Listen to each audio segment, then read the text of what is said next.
Assalamualaikum warahmatullahi wabarakatuh. Salam sejahtera bagi kita semua. Halo rekan-rekan mahasiswa manajemen perkebunan. Apa kabar nih? Semoga semuanya dalam keadaan yang sehat ya. Nah, kali ini saya mau mereview materi terkait teori pemilihan kerja. Yang sebenarnya teman-teman sendiri sudah membuat materi ini untuk 2 pertemuan kuliah kita. Namun memang ada beberapa catatan, apalagi terkait dengan contohnya, memang masih belum ada contoh dan juga beberapa memaparkan dengan bahasa yang berat, bahasa yang terlalu kaku, jadi susah untuk dimengerti teman lainnya. Sehingga di sini saya mencoba untuk memaparkan ulang dengan bahasa yang lebih sederhana, sehingga teman-teman bisa lebih mengerti. Dan harapannya nanti kalau di UTS semua bisa mengerjakannya dengan baik.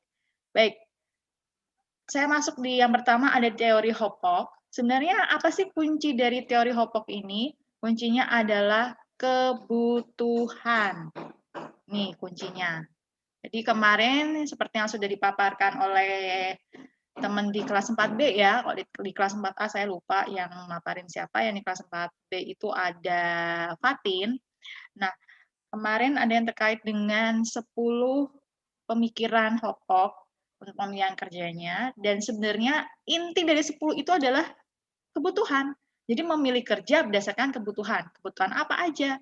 Ya kebutuhan jasmani, kebutuhan rohani, kemudian kebutuhan masa sekarang, dan tentunya adalah jaminan untuk masa depan.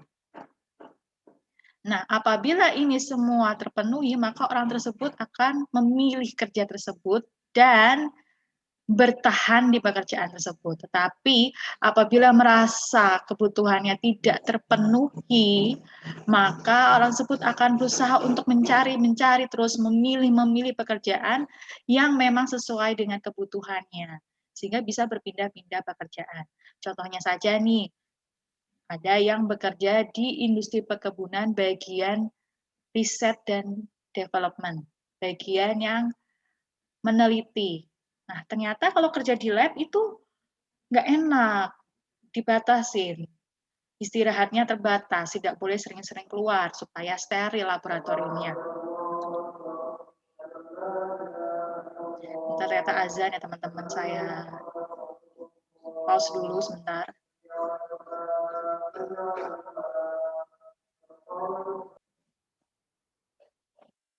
Nah, kemudian setelah meneliti di lab, merasakan jadi peneliti perkebunan, oh kalau buah yang ternyata cocok untuk ditanam di tanah ini apa? Oh, yang bagus tanamannya untuk cuaca seperti ini apa? Nah, kita penelitiannya di lab, membosankan. Tidak ada kenyamanan atas kebutuhan rohani. Otomatis orang tersebut merasa bosan, terkekang, nggak bebas untuk makan juga, karena tadi ya steril kan laboratoriumnya. Dan ternyata jaminan masa depannya juga tidak ada, karena kalau misalnya terjadi kecelakaan kerja di dalam lab, nggak ada yang menanggung. Kalau ternyata bahan-bahan kimia membuat dia cacat, tidak ada gaji yang menanggung misalnya. Kemudian dia mulai mencari pekerjaan lainnya. Cari pekerjaan, ternyata ada nih pekerjaan jadi sales, marketing, yang bagian promosi. Promosi untuk produk kopi misalnya. Kemudian ditawar-tawarkan kolega-kolega, juga presentasi proposal. Ternyata lebih menyenangkan, lebih bebas, bisa mobile, pergi-pergi kemana-mana. Ya pindahlah pekerjaan. Karena dia pencarian pekerjaan sesuai dengan yang disukai, sesuai dengan kebutuhan-kebutuhan. Misalnya teman-teman nanti pingin ada yang jadi sekretaris di pabrik tertentu. Ada juga yang mau jadi teknisi. Ada yang mau jadi analis data, mengadakan pengukuran produktivitas. Nah, tapi ternyata semua itu terkekang. Kemudian teman-teman berubah pikiran, mau jadi pengusaha, membangun sendiri perusahaan Misalnya saja perusahaan di bidang teh, pengolahan teh. Ternyata jadi pengusaha lebih enak, lebih fleksibel, dan bisa memenuhi semua kebutuhan. Akhirnya menetap untuk menjadi pengusaha. Lebih memilih untuk membuka usaha dibandingkan bekerja. Jadi intinya adalah pemenuhan kebutuhan. Itu kuncinya. Lalu yang kedua ada Anaro. Yang menjadi inti adalah turunan sifat atau bakat dan pengalaman masa lalu. Maksudnya gimana? Pengalaman masa lalu itu tidak hanya pengalaman individu tersebut, tetapi juga bisa pengalaman dari individu tersebut sendiri, tapi juga bisa dari pengalaman keluarga atau yang lebih dulu hidup ya, misalnya orang tua. Maksudnya bagaimana? Memilih pekerjaan berdasarkan pengalamannya sendiri. Oh, dulu saya pernah magang loh di perusahaan kopi. Ternyata magang di perusahaan kopi itu enak. Pas saya magang, saya lihat pegawai-pegawai di sana itu kok kayaknya seru ya, apalagi gajinya besar. Terus ada jaminan masa tua, ada pensiunannya. Sering ditraktir makan bosnya. Wah, seru nih. Nah, akhirnya kan ada pengalaman individu itu sendiri. Di masa lalu, dia ada keinginan untuk di masa depan, setelah lulus, benar-benar mau bekerja di industri kopi. Kalau contohnya untuk keluarganya sendiri, ya misalnya saja melihat, oh ternyata orang tua saya itu yang berkebun benar-benar turun ke ladang itu melelahkan ya. Besok saya nggak mau jadi orang lapangan. Ternyata apa yang dilihat saat dulu ketika masih kecil berkaca dari keluarganya membuat dia tidak mau memilih pekerjaan di ladang, pekerjaan di lapangan, tapi maunya yang di kantoran. Jadi berkaca dari pengalamannya sendiri maupun pengalaman orang tua, juga adanya turunan sifat atau bakat. Contohnya saja kalau orang tuanya bertani, bisa menanam tanaman dengan baik, ternyata anaknya juga memiliki sifat yang sama, memiliki bakat yang sama yang diturunkan oleh orang tua. Akhirnya apa? Akhirnya mencoba untuk berjualan tanaman hias. Karena ternyata bakat untuk menanam tanaman dengan baik. Jadi berkacanya dari apa? Dari turunan sifat atau bakat dan pengalaman masa lalu. Itu kata kuncinya. Tidak usah hafalkan yang lain, cukup teman-teman hafalkan kata kuncinya. Lalu kita lanjut ke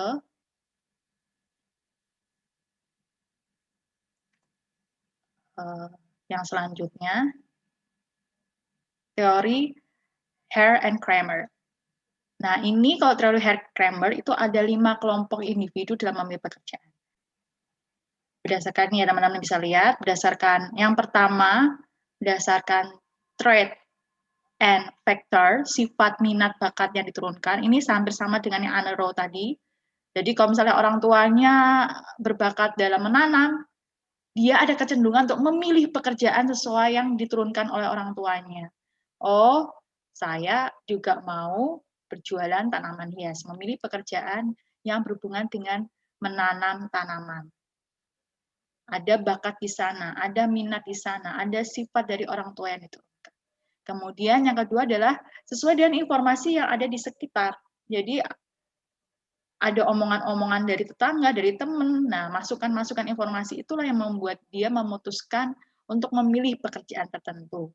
Misalnya, kalau sekitarnya itu informasi yang didapatkan adalah kerja di bank itu menyenangkan.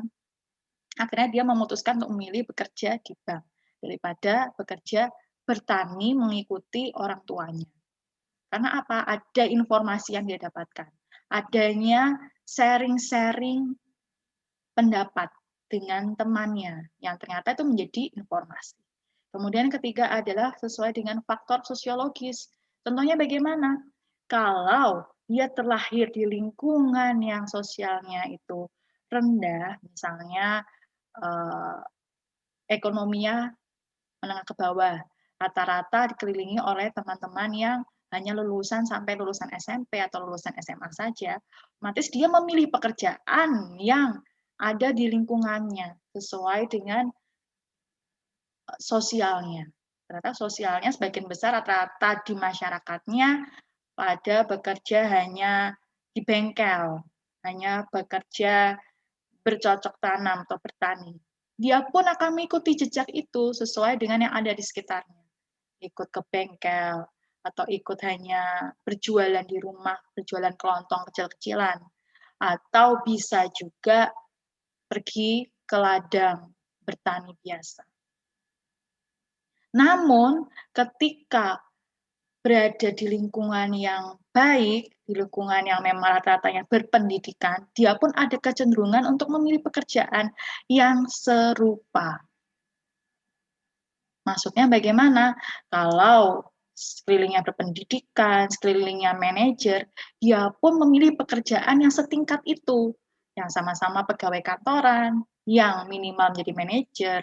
Dia tidak akan mau untuk bekerja yang levelnya bawah, yang misalnya saja masih menjadi pegawai level bawah. Maunya langsung di atas. Karena apa? Ada sekelilingnya, lingkungan sekitarnya yang membuatnya berkeinginan memilih pekerjaan setara dengan lingkungannya. Lalu yang keempat ada kelompok psikologis ya berdasarkan dengan motivasinya. Misalnya ketemu dengan teman, kemudian dimotivasi, ayo kamu bisa nih kerja menjadi pengiklanan, advertising. Kamu bisa nih kerja menjadi guru, kamu bisa nih kerja menjadi penyuluh perkebunan. Adanya motivasi-motivasi, dia melihat sendiri sekitar-sekitarnya, oh kalau menjadi penyuluh perkebunan itu menyenangkan. Dia mengikuti seminar-seminar, adanya motivasi untuk menjadi pengusaha. Akhirnya dia memilih pekerjaan itu karena termotivasi dengan obrolan sekitar, dengan buku, dengan seminar, dengan sarana-sarana tertentu yang membuatnya termotivasi, bersemangat untuk menjadi orang profesi tersebut, mendapatkan profesi tersebut. Dan yang selanjutnya ada kelompok developmental, adanya perubahan yang dinamis terus-menerus. Maksudnya bagaimana? Memilih pekerjaan yang terus-menerus berubah, yang berbeda-beda, bisa berganti-ganti. Kalau nggak cocok di A, pindah ke B. Nggak cocok jadi petani, pindah menjadi penyuluh perkebunan. Penyuluh perkebunan ternyata nggak cocok juga, berpindah lagi ke jadi buruh industri. Di buruh industri nggak cocok, pindah lagi jadi berjualan makanan. Berjualan makanan ternyata nggak enak, duitnya sedikit. Pindah lagi, berubah lagi, akhirnya bekerja menjadi sales marketing. Nah, jadi pemasaran ternyata menyenangkan, uangnya banyak, menetap di pekerjaan itu. Jadi adanya perubahan terus yang dinamis. Selanjutnya ada teori Ginsberg. Teori Ginsberg itu adalah proses yang terjadi terus-menerus seumur hidup. Nah, ada 3 dalil pemilihan kerja. Yang pertama proses, kedua irreversible, dan ketiga komitmen. Proses ini maksudnya memilih kerja itu sesuai dengan tahapan pertumbuhan usia. Kalau yang masih kecil nih, hanya berfantasi, hanya membayangkan. Oh, kalau kerja kantoran tuh seru ya. Kayaknya pakaiannya rapi, uangnya banyak. Aku juga mau kerja kantoran. Jadi memilih kerja berdasarkan bayangannya. Apa yang dicita-citakannya, apa yang dimimpikan selama masih kecil. Oh, jadi dosen, jadi guru tuh seru ya. Jadi ada keinginan-keinginan berdasarkan yang dilihat, yang diimpikan. Bisa dari apa lihatnya? Dari film, dari kartun, dari komik, dari temannya sendiri, dari keluarganya, lingkungan sekitar. Dia memproses itu semua menjadi mimpinya, cita-citanya. Besok kalau aku gede, aku mau jadi dokter, gitu misalnya kan. Kalau mau jadi dokter, maka aku harus belajar yang giat supaya nanti ketika dewasa aku bisa jadi dokter. Akhirnya mengalami proses namanya tentatif. Tentatif itu ada proses untuk pembelajaran, proses kuliah, proses praktek, mencari info lebih lanjut. Setelah saya tahu, ternyata baru tahu kalau kita jadi dokter itu tidak mudah, berat. Berubahlah pikirannya ketika masa-masa remaja, mulai labil. Oh, ternyata malah lebih seru jadi teknologi pangan, pengolahan pangan, bisa mencicipi makan. Wah, mulai lagi berubah lagi pikirannya. Tapi ketika sudah masuki masa kuliah, ikutan magang, masuklah dalam proses realistik. Merasakan sendiri, ternyata kehidupan di dalam pabrik pengolahan pangan itu nggak yang enak-enak banget, guys. Akhirnya dia mulai berpikir untuk memilih pekerjaan yang berbeda lagi. Tahu-taunya dia menjadi penyuluh pertanian karena bebas pergi kemanapun, ke lapangan, berkomunikasi dengan banyak orang, memberikan seminar-seminar untuk para petani, mendampingi petani. Ternyata seru bersosialisasi dengan banyak orang. Akhirnya pindahlah. Yang tadinya dari mimpinya yang masih kecil menjadi dokter lah, dosen lah, pengusaha lah, guru lah, berubah ketika remaja karena banyak informasi dan mengumpulkan pengetahuan berubah. Jadi pingin kerja di pabrik. Ketika mengalaminya langsung realistis. Ketika magang berubah lagi dan akhirnya menjadi penyuluh pertanian. Jadi ada proses. Kemudian irreversible selanjutnya dalil yang kedua itu maksudnya tidak dapat dibalik, tidak dapat kembali. Artinya apa? Ketika sudah masuk dalam pekerjaan tersebut, tidak akan mungkin bisa kembali lagi seperti awal untuk memulai lagi pekerjaan dari awal. Karena pasti sudah melewati tahap-tahap sebelumnya. Kalau misalnya ada namanya masa pencobaan pekerjaan, ya itu tidak bisa diulang lagi, akan terus berlanjut. Artinya kalau sudah masuk dalam pekerjaan itu hanya bisa berganti pekerjaan, tetapi bukan berarti mengulang kembali dari awal pekerjaan. Sehingga akhirnya memilih pekerjaan yang sesuai dengan komitmennya dia, yaitu minat, kemampuan, dan nilai. Minatnya ternyata bersosialisasi, kemampuannya berkomunikasi, dan uangnya banyak. Ternyata menjadi penyuluh pertanian lebih menyenangkan. Akhirnya memilihlah dia menjadi penyuluh pertanian. Dan sebenarnya yang nilai paling besar yang untuk menentukan mau bekerja di mana adalah nilai. Sebesar apa apresiasi uang, kebutuhan yang bisa dia penuhi dengan bekerja di situ. Semakin nilainya besar, maka dia mau berkomitmen, mau tetap terus bekerja di pekerjaan tersebut. Lalu,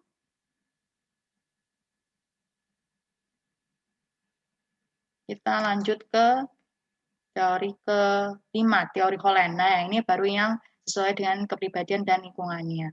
Jika berdasarkan kepribadiannya, orang memilih pekerjaan ternyata disesuaikan dulu dengan pribadinya masing-masing. Aku tuh tipe yang kayak gimana sih? Aku tipe yang apa gitu, yang kayak gimana. Nah, itu yang ternyata mempengaruhi memilih kerja.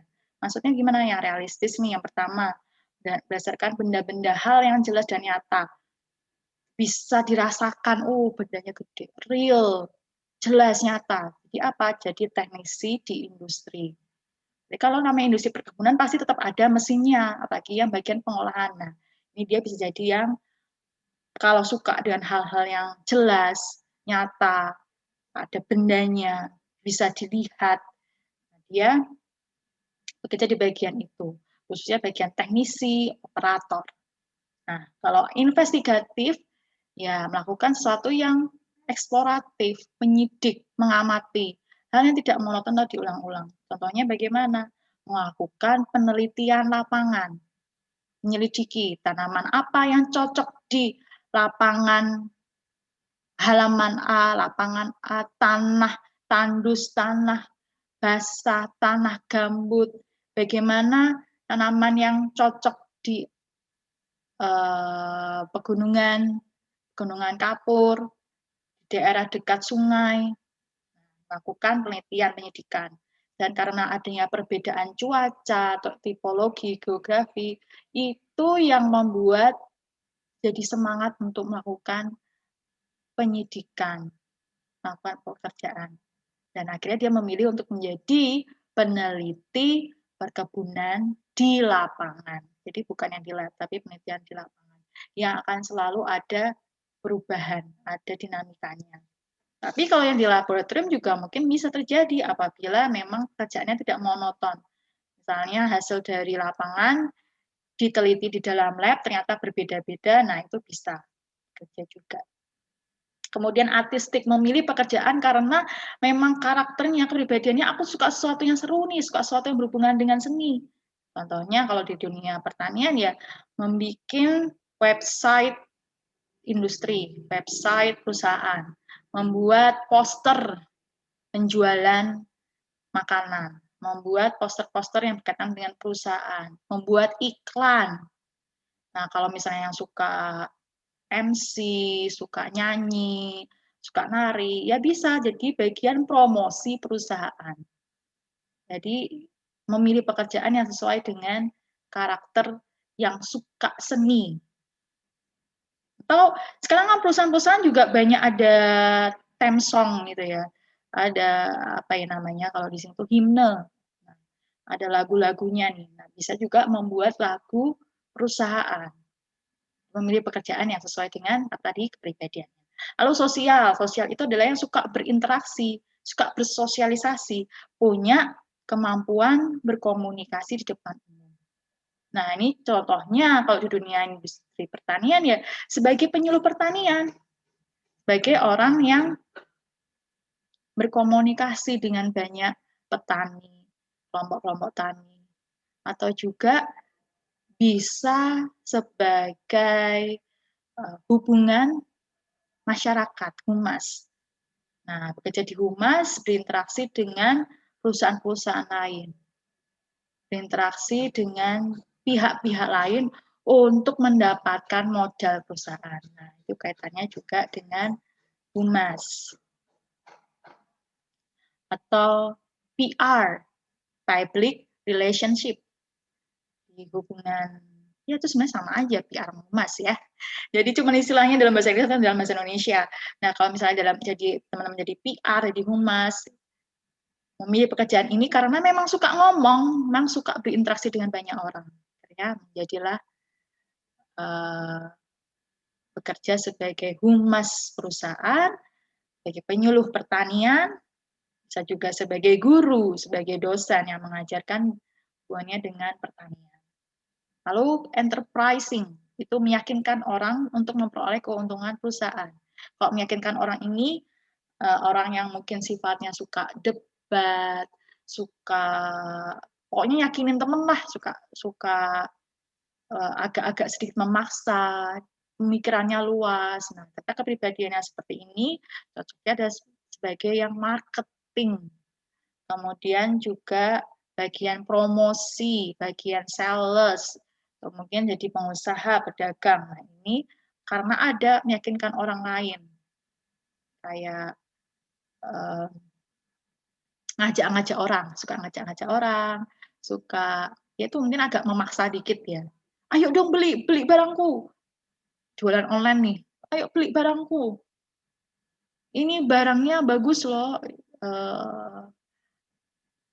Keunggulannya dibandingkan barang dengan barang yang sama tapi dibuat oleh orang lain, punyaku lebih berkualitas, lebih bagus. Nah, ternyata kemampuan yang seperti ini membuatnya bisa memilih pekerjaan, itu tadi kaitannya dengan pemasaran, promosi, penjualan, pengusaha, pedagang, ya. Lalu untuk konvensional adalah ya yang memang bekerja dalam arti tradisional, dalam arti umum, arti lama ya. Kalau kerja tuh ya memang harus di kantor. Nah ini tipe kepribadian yang seperti ini, yang pokoknya harus di kantor ini, biasanya memilih pekerjaan yang memang tidak membuat dirinya berpindah-pindah tempat atau membuat dirinya tetap di kantor. Contohnya sebagai sekretaris perusahaan, analis data, kemudian juga bisa bekerja sebagai pegawai kantor yang memang mengurus dokumen, administrasi, pengarsipan. Nah, pasti pabrik-pabrik perusahaan juga tetap ada yang berhubungan dengan hal ini. Ya, teman-teman. Lalu kita beranjak ke teori yang terakhir, teori super, kesadaran dan kematangan individu melalui peran kehidupan dan perkembangan kehidupan. Intinya hanya kesadaran dan kematangan individu. Sadar dan matangnya karena apa? Ya karena hidup, ada proses kehidupan. Teman-teman ngapainnya di situ aja. Nah, peran kehidupan itu apa? Ya memberikan informasi. Informasi didapatkan dari apa? Ya hidup itu tadi. Hidup bareng teman, dapat informasi. Hidup sama tetangga, keluarga, masyarakat, berada di lingkungan yang luas, mendapatkan informasi. Baik secara langsung maupun tidak langsung. Secara langsung, dapatnya dari mana? Ada yang ngomong, oh jadi penyuluh pertanian itu menyenangkan. Kerja di kantoran lebih seru. Apalagi kalau kerja di bank, coy, lebih enak lagi. Nah, itu ada informasi. Adanya omongan-omongan. Itu adalah informasi secara langsung. Kalau secara tidak langsung dari mana? Ya, pengamatan pribadi. Mengamati sendiri. Informasi yang didapatkan dari individu tersebut, ngamatin. Lihatin nih, oh orang tua aku nih kerja jadi peneliti di laboratorium, ternyata nggak enak, pulangnya malam mulu, nggak ada waktu buat aku. Aku nggak mau kerja seperti itu. Itu informasi. Orang tua aku kerja bertani, sering pulang-pulang tuh panasan, hitam, berkeringat. Gara-gara itu malah jadi tidak ada minat untuk bertani yang langsung ke lapangan. Apa yang diamati di kehidupan sehari-hari itu adalah bagian dari informasi. Nah, ternyata informasi itu membuat adanya perkembangan hidup dari kecil, kemudian beranjak remaja ke dewasa. Ternyata itu yang membuat informasi-informasi itu membuat berkembang dan adanya perencanaan pemilihan kerja.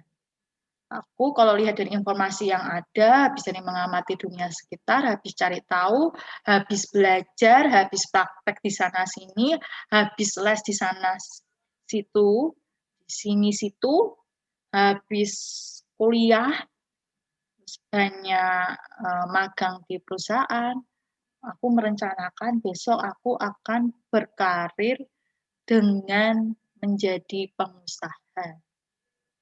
Aku tetap mau berkebun, menanam sendiri tanaman-tanamanku, dan mengelolanya, serta menjadikan barang yang tepat guna layak.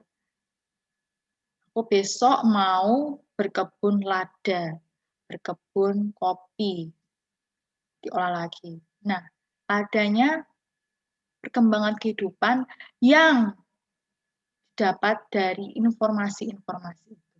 Jadi ketika ada informasi, kemudian perkembangan usia dan kematangan berpikir membuatnya memilih pekerjaan. Baik sebagai pengusaha maupun yang bekerja di perusahaan. Ya adanya tadi ya, informasi, peran kehidupan yaitu informasi, perkembangan kehidupan, itu dari kecil sampai dewasa, mendapatkan informasi dan perkembangan mental, pemikiran, membuatnya matang dan sadar untuk merencanakan pekerjaan. Teman-teman, sebenarnya teori super ini akarnya dari mana sih? Dari Ginsberg.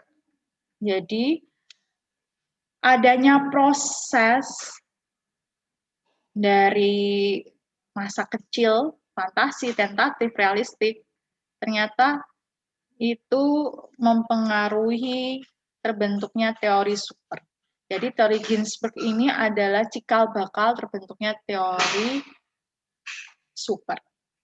Ada kaitannya. Intinya adalah proses yang didapat, informasi-informasi yang diolah oleh pribadi tersebut dengan adanya perkembangan pemikiran, pengembangan mental, memantapkan diri, sehingga mau untuk memilih pekerjaan yang sesuai dengan kesadaran dan kematangan pemikiran. Teman-teman, sudah saya paparkan semua, ada 6 teori. Semoga teman-teman lebih mengerti. Jadi tidak perlu mulu-mulu menghafalkan banyak. Teman-teman bisa menghafalkan kata kuncinya dan menjabarkannya. Lalu untuk video-video yang sudah ada, terima kasih, baik sekali. Sebenarnya tidak perlu teman-teman memaparkan sejarah karena yang instruksi saya hanya mengenai pemilihan kerja saja, supaya teman-teman fokus untuk materi itu. Kemudian saya juga mau komentari nih buat teman-teman, kalau videonya adalah video kuliah, please pakai baju yang sopan, bukan kaosan tapi yang berkerah. Karena ini untuk kuliah yang secara formal. Apalagi ini di-share dari teman untuk teman-teman sendiri. Harus rapi, rambutnya pun rapi, pakaiannya rapi. Jadi jangan seperti orang yang lagi malas-malasan kuliah. Itu ya teman-teman. Lagi teman-teman yang presentasi. Lalu untuk kelompok yang bagian openingnya sudah diedit-edit tapi bagian substansinya malah kurang, itu sayang banget ya. Jadi teman-teman, yang terpenting tuh substansinya, isi videonya, bukan openingnya. Kalau openingnya aja udah diedit-edit sedemikian cantiknya, ada apa namanya, video polmap nih, tapi isinya malah kurang, itu sayang banget. Jadi teman-teman lebih baik fokus ke isi, edit isi-isinya supaya lebih dimengerti daripada tambahan-tambahan lainnya. Untuk isi akan lebih baik tuh kalau diberikan keterangan-keterangan tambahan atau teks-teksnya di bawah, sehingga kalau suara teman-teman yang nggak kedengaran nih, suara yang pelan, apa suara yang kecepatan ngomongnya, itu tetap ada teksnya, sehingga teman-teman lainnya tuh bisa ngerti apa sih yang sedang diomongin tuh apa. Kalau nggak dengerin suara, ada tulisannya untuk sebagai ganti atau memudahkan. Karena masih banyak banget yang suaranya pelan dan kecepatan, tapi nggak ngerti itu yang diomongin apa. Kalau ada teksnya kan jadi ngerti, oh lagi ngomong ini. Dan itu bagus sih yang kemarin untuk kelompoknya si Fatin ya, jadi memudahkan untuk mengerti yang diomongkan. Ya teman-teman, review dari saya dan juga komentarnya. Sukses selalu, semoga mendapatkan nilai yang bagus juga untuk minggu depan UTS. Teman belajar, semua review-review yang saya berikan ini juga harap dipelajari dengan baik. Terima kasih. Wassalamualaikum warahmatullahi wabarakatuh.